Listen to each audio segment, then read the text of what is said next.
저는 여러분들이 잘 아는 여기 전북 완주군 동상면에서 살았습니다.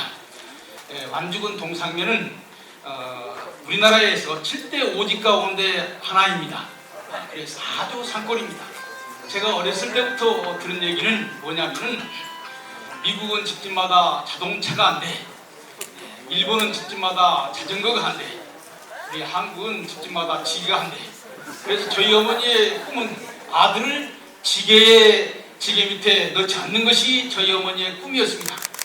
제가 자랐을 때 제가 차를 가질 것이라고 하는 것은 꿈에도 생각하지는 못했습니다. 저는 어렸을 때부터 교회에 다녔기 때문에 선교사들이나 차를 타고 다니는 것이지 우리 한국 사람들이 자가용이 있다고 하는 것도 생각을 못했어요. 그런데 지금 현재 저희 집에는 2사람이 사는데 차가 2대입니다. 여러분들, 전라도 사람들이 가지고 있는 가장 중요한, 전라도의 가장 중요한 특징이 뭐겠습니까? 개벽사상입니다.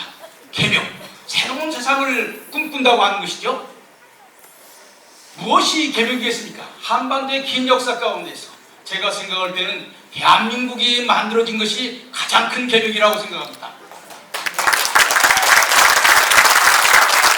여러분들, 우리 전라도 사람들이 개벽을 꿈꿔봤어요. 그런데 그 개벽이 이루어진 겁니다. 새로운 세계가 온 거예요. 제가 최근에 대한민국이 세계 6위라고 하는 얘기를 듣고 놀랐습니다. 그것은 종합적인 평가입니다. 군사력, 경제력, 정치력, 단합력 다 토탈해서 평가를 해보니까 세계 6위라고 하는 거예요. 우리가 일본을 앞서고 있습니다. 왜 그런 줄 아세요? 일본 군대가 없기 때문에 그런 거예요. 여러분들, 우리가 자랄 때 세계 6위의 국가가 될 것이라고 하는 건 꿈에도 생각을 못했습니다. 제가 생각할 때는요, 이것이 개벽이라고 하는 것은 2가지 큰 의미에서 설명할 수 있다고 생각합니다. 첫 번째는 군주국에서 민주국으로 바꿔졌다고 하는 것입니다. 여러분들, 그 이전의 모든 나라는요, 임금님이 지배하는 나라였습니다. 그런데 우리 대한민국은 국민이 지배하는 나라인 것입니다. 대한민국 이전의 많은 나라와 대한민국은 완전히 다른 것입니다. 통일신라와 고려와 조선은 다 임금님이 지배하는 나라입니다. 군주국입니다. 그러나 대한민국은 여기에 있는 한 사람 한 사람이 다 주인 나라예요. 개벽이 뭡니까? 하늘과 땅이 바꿔주는 개벽이에요. 임금이 혼자 주인이 된 나라에서 백성이 주인이 된 나라로 바꿔진 것은 개벽인 것입니다. 또 다른 측면에서 생각을 해본다면 그 이전의 모든 나라들은 다 대륙의 영향을 받아가지고 만들어졌습니다. 고조선이든지 그 다음에 고구려든지 신라든지 백제든지 모든 나라는 대륙의 영향을 받아가지고 만들어진 나라입니다. 그런데 새로 만들어진 대한민국은 해양의 영향을 받아가지고 만들어진 나라입니다. 바다를 건너서 미국의 서북물이 들어와서 대한민국이 만들어진 것입니다.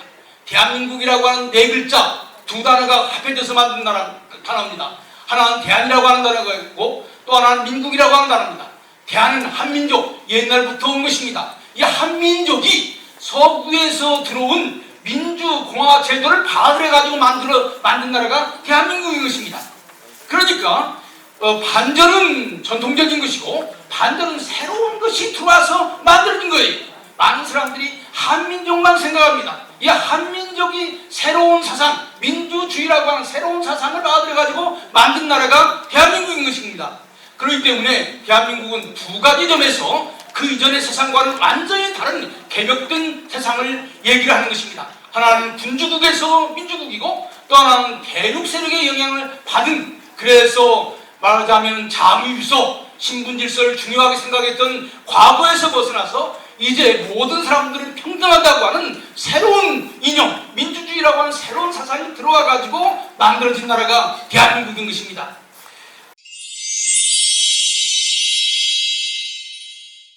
여러분들, 전라북도의 개벽사상은 크게 3가지로 얘기할 수가 있습니다. 하나는 동합을 중심으로 한 개벽사상입니다. 또 하나는 증산을 중심으로 한 개벽사상입니다. 또 하나는 보천교를 중심으로 한 개벽사상입니다. 범규도 얘기할 수 있겠지만 여기서 생략하도록 하겠습니다. 동학의 개벽사상 어디에서 나온 줄 압니까? 1860년 중국이 무너지는 것을 봤어요. 중국의 북경은 세계 중심이라고 생각했습니다. 그런데 그 중국의 북경이 사실 영국 군대와 프랑스 군대가 점령해버렸어요. 그 영향이 이 한반도까지 오게 된 것입니다. 한반도 사람들이 세상이 바꿔지고 있구나. 그것을 제일 첫 번에 깨달은 사람이 최수민이라고 하는 사람이, 그래서 세상이 바꿔지고 있구나. 이제 과거의 생각 가지고는 안 되겠구나. 새로운 사상을 우리가 받아들여야 되겠구나. 이렇게 생각을 해가지고 소위 시천주 조화정 영세불망 만사정, 여러분들 제가 그 동학의 주문도 제가 외워봤습니다. 시천주, 그러니까 하느님이 세상의 주인이라고 하는 사상, 사실 옛날 우리나라부터 있던 사상이기도 하지만은 사실 새로운 천주교로부터 배운 것이기도 합니다. 어쨌든지 간에 이 최재우가 하느님을 다시 발견한 거예요. 이거 매우 중요한 것입니다. 그 하느님이 모든 사람들을 사랑한다고 하는 것, 모든 사람들 속에 하나님이 있다고 하는 것, 이건 동학의 위대한 정신인 것입니다. 최재우가 그 하느님으로부터 이런 것을 받았어요. 주문 하나하고 그 다음에 부족, 이것 가지면 세상을 해결할 수 있다 그랬습니다. 그래서 그것을 가지고 일으킨 것이 동학혁명이, 사실 1860년은 중국이 그 세계 중심에서 지금 붕괴되기 시작한 출발이고, 동학이 일어난 1894년이 무슨 해인 줄 압니까? 중화질서가 무너진 해입니다. 청일전쟁이 일어났어요. 청일전쟁으로 인해서 청나라는 아시아의 중심에서 벗어나게 된 것입니다. 그것을 가져온 가장 중요한 계기가 뭔지 아세요? 바로 이 동학난인 거예요. 동난 때문에 청나라 세력이 들어오고 일본이 들어오고 여기에 전쟁을 해가지고 청나라가 무너지고 일본이 아시아의 주도권을 갖게 된 거예요. 여러분들 동학난을 보다 큰 틀에서 본다면요, 동북아시아의 질서를 과거 중화 질서에서 새로운 질서로 바꾸는데 기여했습니다. 사실 정봉준이 원했던 것은 아니지만은 그러나 그런 세상이 오게 된 거예요. 그런데 여러분들 그 동학의 혁명이 뜻은 좋았습니다. 그러나 여러분들 잘 아시다시피 수십만의 사람의 목숨을 잃는 그러한 비참한 결론으로 이어졌어요. 이때 이 동학혁명을 본 강등산이 뭐라고 얘기한 줄 압니까? 동학혁명 너무 지나치게 우리가 시작했다. 강등산의 말을 그대로 옮긴다면 일본 300년 동안 공부했는데 조선은 석 달도 공부하지 않고, 일본 300년 동안 공부해서 어떻게 돈을 벌고 어떻게 군대를 만들고 다 준비했는데 우리는 석 달도 공부하고 와가지고 어떻게 이길 수 있느냐? 잘못한 것이다. 이렇게 얘기한 거예요. 우리가 동학에 대해서 정확하게 평가를 해야 되는 것입니다. 동학의 근본적인 정신은 좋아요. 그러나 세상이 어떻게 돌아가는지를 제대로 잘 모르고 있었다고 하는 것이 동학의 큰 문제인 것입니다. 이것을 아는 사람이 누구냐? 강등산인 거예요. 그래서 강등산이 1900년대 초에 새로운 주장을 하기 시작했습니다.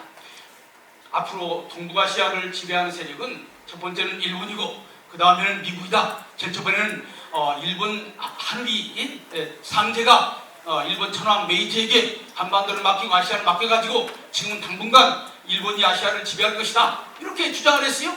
그리고 얼마 안 있어서 강등산이 생각을 바꿨습니다. 이제 일본이 세상을 지배하는 줄 알았더니 그것이 아니고 미국이 세상을 지배하는구나, 이렇게 그것을 깨닫게 된 것입니다. 그래서 강등산은 우리나라가 새로운 나라가 되려면 미국과 손을 잡아야 새로운 세상이 될 수 있다, 이렇게 얘기했습니다.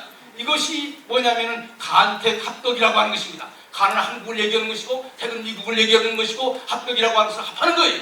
그래서 새로 세워지는 나라는 간택 합덕, 미국과 손을 잡아야 새로운 세상을 만들 수 있다. 그런 주장을 한 것이 바로 강등산인 것입니다. 그런데 강등산 씨가 한 가지 잘 모르는 거 있었어요. 새로운 세상은 한 사람 한 사람이 주인이 되는 민주사회가 되어야 된다고 하는 것입니다. 그런데 강등산이 이 차천자를 천자로 임명을 한 거예요. 천자는 민주시대의 사람이 아닙니다. 보천교가 강등산의 사상을 이어받아서 보천교의 세상을 만들었습니다만은 그것은 근대 대한민국 같은 민주주의 국가를 건설하려고 하는 것이 아니라 차천자, 자기가 천자로서 세상을 지배하는 그런 세상을 만든다고 하는 거예요. 저는요, 증산이나 혹은 보천교에 있어서 중요한 사상, 한국이 세계 중심이 될 수 있다라고 하는 이 민족주의 사상은 아주 훌륭하고 좋은 것이고 우리 모두가 찬성하는 것이지만은 어떻게 해서 그런 나라를 만들 것인가? 어떻게 해서 근대 문명을 받아들이고 어떻게 해서 민주주의 국가를 만들 것인가 하는 그런 데에서는 거기에 적절한 거기에 답을 가지고 있지를 않았던 것입니다. 그래서 제가 제 첫 번에 말씀을 드리고 싶은 것은 개벽 사상이 새로운 세상을 꿈꾸는 그것은 아주 훌륭한 것입니다만은, 그러나 그 개벽 사상이 새로운 세상을 맞이할 수 있는 실질적인 준비는 하지 못하고 있었다. 이것을 첫 번째로 말씀을 드리려고 합니다. 두 번째로 말씀을 드리려고 하는 것이 매우 중요합니다. 전라도에서 두 가지 세력이 대한민국을 만드는데 결정적으로 기여를 했습니다. 첫 번째는 뭐냐면 기독교 세력이라고 하는 것입니다. 1894년 동학혁명이라는 바로 그 시점에 기독교가 이 땅에 들어왔습니다. 그래서 군산에 미션 스테이션을 만들고 전주에 미션 스테이션을 만들고, 그래서 전라도 곳곳 지역에 학교도 세우고 병원도 세우고 교회도 세우고, 그래서 이 기독교가 들어오기 시작하던 큰 피해를 입고 수십만의 사람이 죽고 많은 사람들이 절망하고 있을 때 기독교가 들어와서 1895년부터 본격적으로 선교를 하기 시작을 한 것입니다. 그래서 수많은 지역에 교회를 세우고 학교 병원을 세워가지고 새로운 세상을 만들려면 과거처럼 해서는 안 되고 새로운 생각을 가져야 된다, 이것을 알려주기 시작했습니다. 바로 이 정읍에 있는 최준준이라고 하는 분이 바로 이 선교사들로부터 예수를 믿은 첫 번째 기독교 신자입니다. 이 최준준이 바로 동학에 속해서 활동하다가 기독교로 개종한 사람입니다. 초기 이 지역의 기독교인들 보면 거의 다 대부분이 동학에 활동하던 사람들이 나중에 기독교로 개종을 했다고 하는 것입니다. 이 세력만 있는 것이 아닙니다. 또 다른 세력이 있습니다. 그 세력은 이 지역의 근대적인 생각을 가지고 새로운 사회를 이끌어가야 되겠다고 하는 소위 전라도 유지그룹입니다. 특별히 정읍, 고창, 부안 이 지역에 있는 유지그룹들이 바로 그 그룹들입니다. 그 그룹들이 무엇을 만든 줄 아세요? 영학숙이라고 하는 학교를 만들었습니다. 이 영학숙은 바로 여기 산 넘어 있는 담양에 세워진 학교예요. 영학이라고 하는 것은 뭐냐면은 새로운 서구의 언어와 문물을 배워야 된다고 하는 거예요. 과거 동학처럼 민족주의적인 것 가지고 나섰지만은 우리가 가져온 게 뭐냐? 그것은 비참한 피해다, 학살이다. 이제 우리는 뭔가 배우고 실력이 있어야 되겠다. 여기에 가담해서 공부한 사람들이 여러분들이 잘 아는 김성수, 송진우, 백관수 이런 사람들인 거예요. 바로 이 사람들의 정신을 우리 잘 기억해야 됩니다. 바로 그 사람들이야말로 오늘 대한민국을 만드는데 어마어마한 기여를 했습니다. 바로 그 사람들이 한민당을 만들고, 이 한민당 이승만 박사가 미국에서 왔을 때 이승만 박사와 더불어서 새로운 세상을 만들어야 되겠다 그랬습니다. 저는 오늘날 대한민국을 만드는데 전라도에서 자라고 공부하고 여기에서 성장한 이 전라도 유지그룹들의 역할을 결코 간과해서는 안 된다고 생각을 합니다. 이런 측면에서 이 정읍에 있는, 정읍 옆에 있는 그 영학숙, 그 영학숙은 상당히 우리 근대 문화에 있어서 많이 기억해야 될 중요한 학교다 이렇게 생각합니다. 전라도 하면은 동학 이것만 생각하지 근대 문명을 수용해서 적극적으로 실질적으로 이 나라를 만드는 데 기여한 동아일보랄지 한민당이랄지 고려대학교랄지 이런 것에 기여에 대해서는 별로 많은 사람들이 생각을 하지를 않는 거예요. 이런 측면에서는 오늘 이 자리에서 이 전라도 세력이 대한민국을 만드는데 중요한 기여를 했고, 그 중에 한 그룹이 기독교고 그 중에 또 한 그룹이 그 전라도 유지들이다 이렇게 말씀을 드리고 싶은 것입니다. 바로 이 두 세력이 이승만 박사가 미국에서 왔을 때 이승만 박사를 적극적으로 도왔습니다. 한민당이 이승만 박사를 도운 것 여러분들 너무나 잘 압니다. 거기에 대해서는 더 이상 얘기하지 않겠습니다. 그러나 한민당보다도 더 이승만 박사를 가장 가까이서 도운 세력이 있습니다. 그것이 뭔지 아세요? 독립적성 국민회라고 하는 단체입니다. 독립적성 국민회. 그리고 이 독립적성 국민회를 실질적으로 만드는데 가장 결정적인 기여를 한 사람이 누구냐입니까? 당시 전주에서 목회하던 배은희 목사님, 이분이 실질적으로 이승만 박사를 도와서 이 전국의 모든 조직을 만들었습니다. 사실 대한민국을 만드는 데 있어서 가장 중요한 단체가 바로 이 독립적성 국민회입니다. 독립성 국민회가 제헌국회 뽑을 때 제일 많은 국회의원을 만들었습니다. 한민당보다도 훨씬 많은 국회의원을 배출했어요. 그 중심에 바로 전라도에 있는 배은희 목사님이 있는 것입니다. 배은희 목사님만이 아닙니다.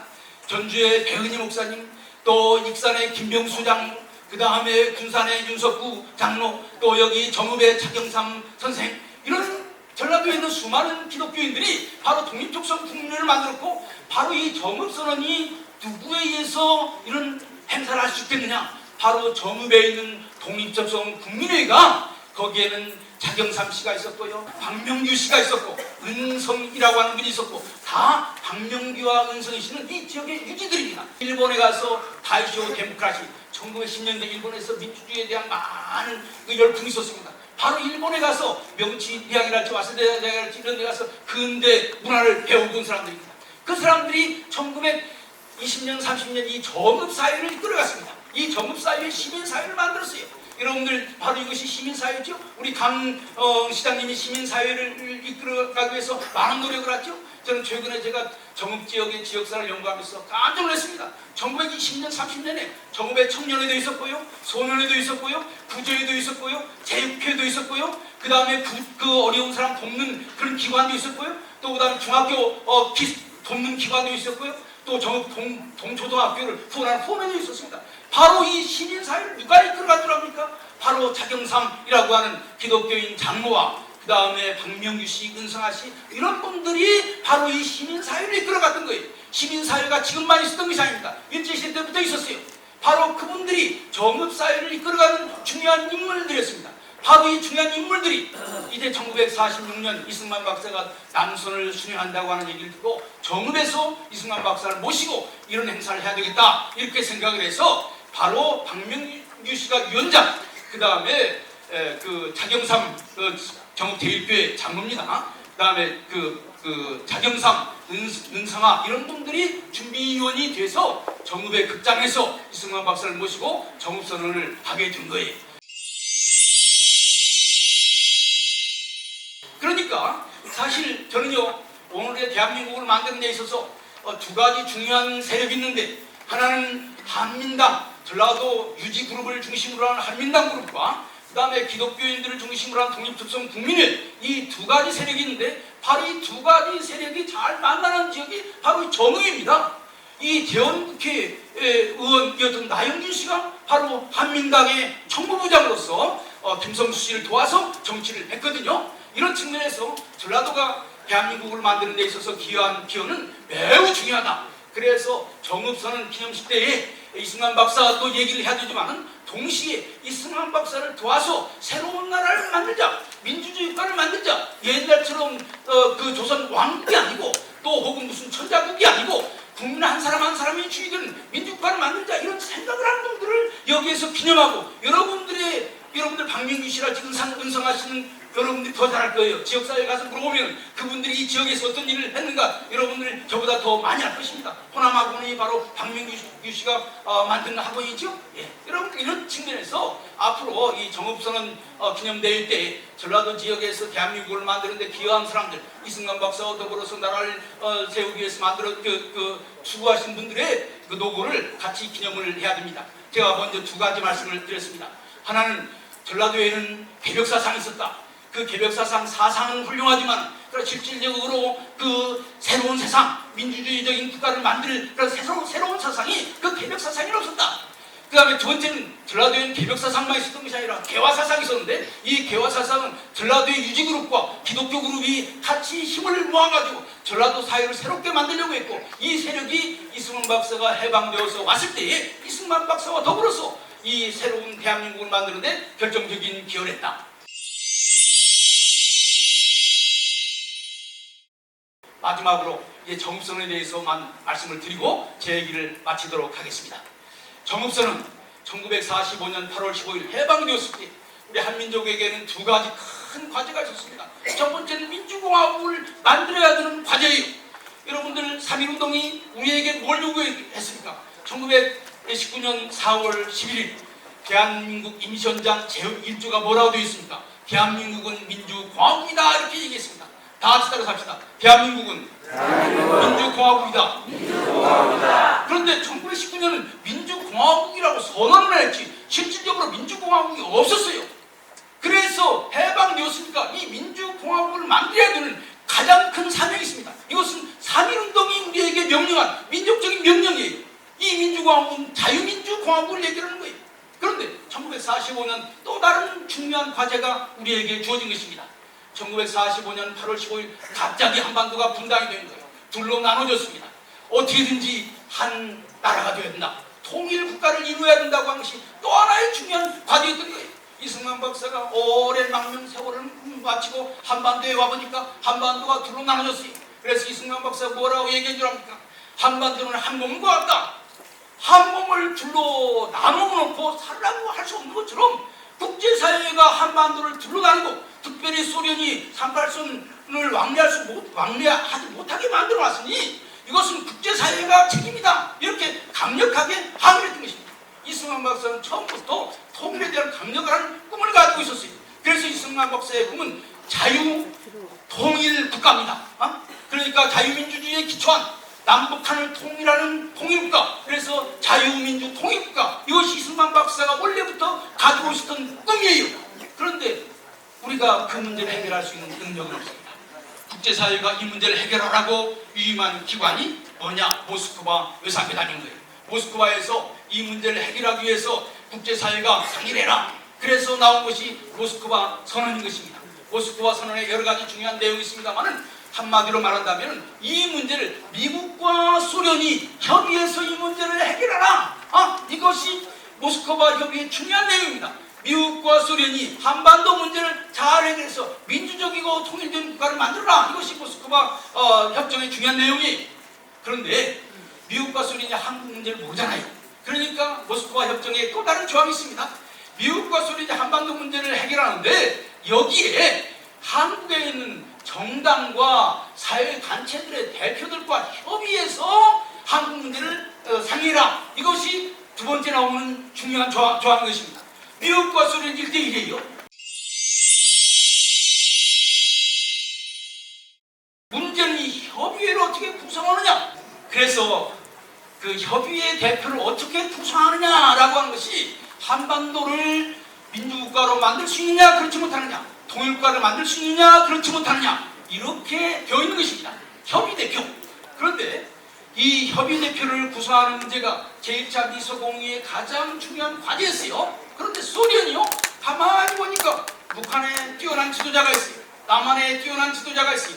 그 사람들은 다 자유민주주의를 주장하는 사람이에요. 북한에 뛰어난 지도자가 누군지 압니까? 바로 조만식 선생이고, 남한에 뛰어난 지도자가 누군지 압니까? 이승만 박사와 김구 선생이. 이분들이 협의회 대표에 들어오게 되면은 이 소련이 원하는 대로 공산주의 국가를 만드는 것은 물 건너가는 것이다, 이렇게 생각을 하는 거예요.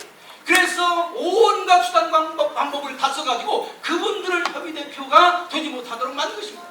저번에 북한에서 조만식에게 우리 말을 들을 거냐? 조만식이 그럴 수 없다. 나는 한국 사람이다. 그러니까 당신 협의 대표에 들을 수 없다. 호텔에 딱 연금시켜버렸어요. 그러니까 북한의 가장 유력한 지도자를 연금시켜버린 거예요. 남한의 이승만 박사와 김구 선생이 남한에서 가장 유명한 지도자라고 하면 누구나 아는 것입니다. 그런데 그분들을 내고 만들겠어요. 그렇기 때문에 핑계를 댔습니다. 이 사람들이 신탁정치를 반대하니까 이 사람들은 협의대표에 들어올 수 없다, 이렇게 얘기를 합니다. 이승만 박사는 1946년 3월부터 만들어진 제1차 미소공의 회의에서 자기가 이 협의회 대표에 들어가기만 하면은 그러면은 사람들을 설득해서 한반도를 통일된 민주국가로 만들 수 있다라고 생각했는데 이 소련이 그것을 목숨을 걸고 반대하는 거예요. 이승만, 김구 절대로 받을 수 없다. 그렇게 되니까 결국 미소공의회가 결렬이 되게 된 것입니다. 바로 그 시점에서 나온 것이 6월 3일 6.3 선언이라고 하는 거예요.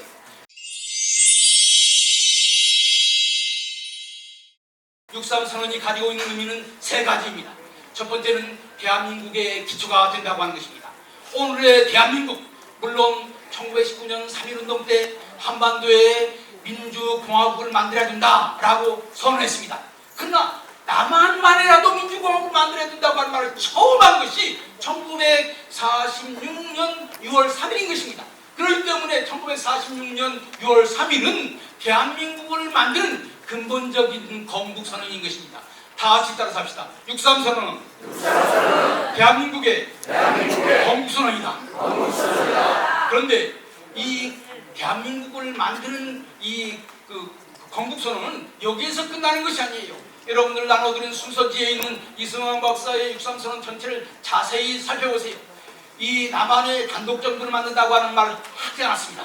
이승만 박사가 한 말은 임시정부를 만든다고 하는 거예요. 남한의 임시정부를 만들어서 우리가 힘을 모아가지고 국제사회에 호소해서 미국의 승인을 받고 국제사회에 호소를 해서 국제사회에 들어가서 소련이 한반도를 주로 나눠가지고 통일을 못하게 하니 이거 잘못된 것 아니오. 세계 공론을 일으켜가지고 소련을 몰아내고 한반도를 통일된 나라로 만들겠다고 하는 것입니다.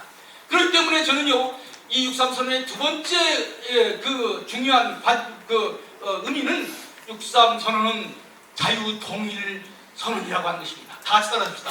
6.3선언은 자유통일선언이다. 그런데 이것이 말만 해가지고는 안 되는 거예요. 국민들이 하나가 되어야 되는 것입니다.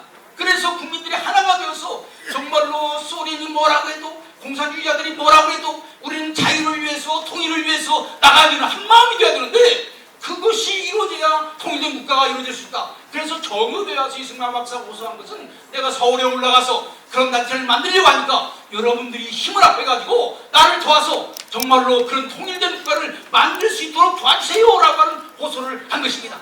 그래서 저는요, 이 6.3선언의 그 마지막 세 번째 의미는 이렇게 말하고 있습니다. 6.3선언은 국민 총력 동원 선언이다. 다 같이 따라합시다. 6.3선언은 자유민주주의를 위한 국민 총력 동원 선언이다. 대한민국 건국선언이 첫 번째요, 자유통일선언이 두 번째요, 국민 총력 동원 선언이 세 번째인 것입니다. 여러분들 운합 네트워크가 왜 만들어진 줄 압니까? 이승만 박사가 1946년 볼 때 수많은 애국단체들이 있습니다. 그러나 그 애국단체들이 하나가 되지를 못하고 있는 거예요. 그래서 이 단체들을 민족통일총본부라고 하는 이름으로 하나를 만들기를 원한 것입니다. 그래서 민족통일총본부를 만들고 이 민족통일총본부 안에서 이때는 우리가 나가서 발언해야 된다. 이때는 나가서 우리가 싸워야 된다. 이때는 국민을 계몽해야 된다. 이런 일관된 이 아이디어를 가지고 나가야 된다고 하는 거예요. 그래서 이승만 박사가 서울에 올라가서 1946년 6월 말에 민족통일총본부를 만들고 본인이 총재, 김구 선생이 부총재, 그리고 수많은 사람들, 여러분들이 아는 김성수 같은 분들도 다 여기에 참여하고 있었던 거예요. 그래서 저는요, 오늘 이 자리가 이승만 박사가 민족통일총본부를 만들기 위해서 국민들에게 제발 하나가 되어주세요. 우리가 하나가 되어야 통일된 국가를 만들 수 있습니다. 이렇게 호소한 것처럼 우리 정읍에서 여러분들이 하나가 되어서 지금 우리가 누리고 있는 자유로운 대한민국의 번영을 북한에도 전하고 그리고 아시아에도 전하고 세계에도 전해서 세계 6위에 걸맞는 그런 대한민국을 만드는데 여러분들이 다 기여하시길 바랍니다. 다시 한번 따라서 합시다. 6.3선언은 대한민국 건국선언이다. 6.3선언은 자유통일선언이다. 6.3선언은 국민총력동원 선언이다. 바로 이 자리가 그 출발점이 되기를 바랍니다. 이상입니다.